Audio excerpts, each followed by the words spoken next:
नमस्कार, परभणी न्यूजमध्ये आपलं स्वागत करतो। मी दिलीप बनकर। पाहूया आजच्या ठळक घडामोडी। परभणी शहरातील प्रभाग क्रमांक 12 मध्ये मुनिम कॉलनी या प्रभागात 85 लाख कामाचे उद्घाटन, सिमेंट रोड रस्त्याचे उद्घाटन नगरसेवक संतोष मामा गुजर यांच्या हस्ते करण्यात आले। दिनांक 13/2/2025 रोजी सकाळी 11 वाजता हा उद्घाटन सोहळा संपन्न झाला। यावेळी रामभाऊ गुजर, बाबासाहेब काळे, प्रभाकर शिंदे, संतोष भारती, शिवाजी जाधव, आप्पा क्षीरसागर, फिरोज खान आदीसह कार्यकर्ते उपस्थित होते। यावेळी JCBच्या सहाय्याने कामास सुरुवात करण्यात आली।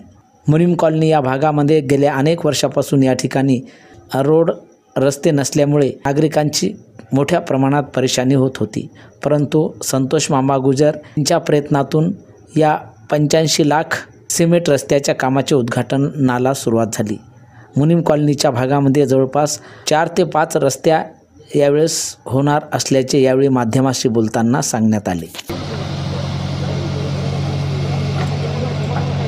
प्रभाग क्रमांक 12 मध्ये संतोष मामा यांच्या हस्ते मुनिम कॉलनीमध्ये रोडचं उद्घाटन करण्यात आले।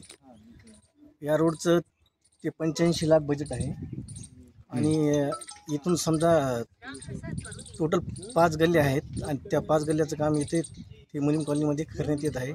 आणि आयुक्त साहेबांचं यांचं पण आभार आहे की त्यांनी पण या रोडसाठी त्यांनी पण ते प्रयत्न केले। आणि याचबरोबर हे बातमीपत्र संपलं। पुन्हा भेटूया पुढील बातमीपत्रात। शहरातील ताज्या घडामोडी जाणून घेण्यासाठी पाहत रहा परभणी न्यूज।